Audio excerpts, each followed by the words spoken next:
Venom.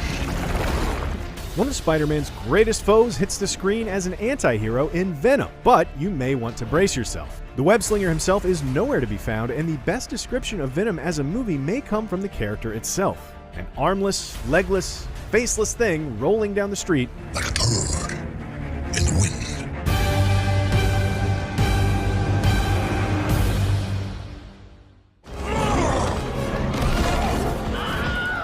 In this Ruben Fleischer directed monstrosity, these slimy alien symbiotes that are brought to Earth must merge with a perfectly matched host in order to survive. Otherwise, the human body rejects them, killing the host and potentially the symbiote itself.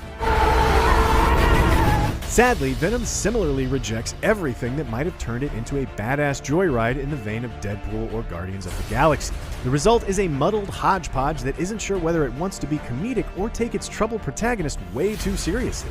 You recruit the most vulnerable for tests that end up killing people. The script and direction yank the actors from overwrought expository scenes to overproduced action scenes with no sense of pacing or tone. That's a surprising misstep considering Fleischer's strong use of both in the horror comedy Zombieland.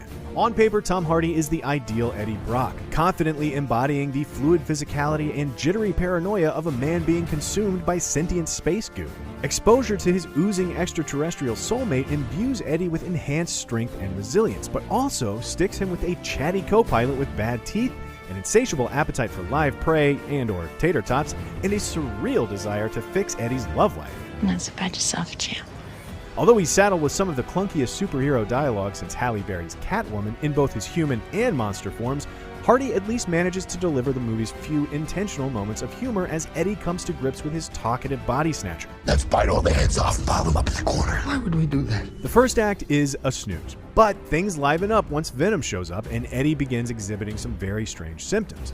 These occasional bright spots are largely due to Hardy's interplay with, well, Hardy.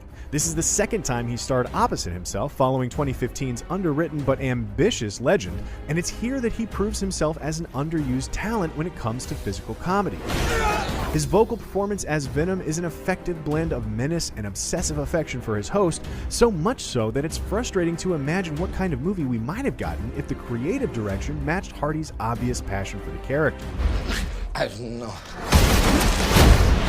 Without the benefit of a snarky alien companion, the rest of the cast is adrift. Riz Ahmed is serviceable as generic corporate overlord Carlton Drake, and though Michelle Williams is given more to do than your typical comic book movie love interest, there's not much reason to root for Eddie and Anne, especially since they share zero chemistry. Ow, really? There's something almost 90s about the tone of Venom, which relies on adolescent humor and gross-out gags in a way that doesn't really gel with the intensity of Hardy's performance. It shares more DNA with the superhero duds of the aughts, where the storytelling approach is distinctly by the numbers and the visual effects have a noticeable green screen vibe.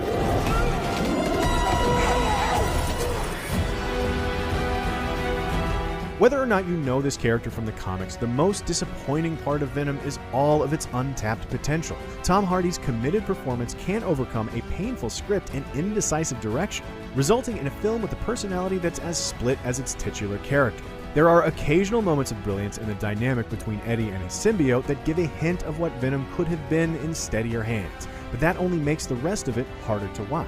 Does anyone have the antidote? So many snacks, so little time. Thanks for watching. For more reviews, check out what we thought of Halloween and The Predator, and as always, be sure to follow and subscribe wherever you like to watch IGN.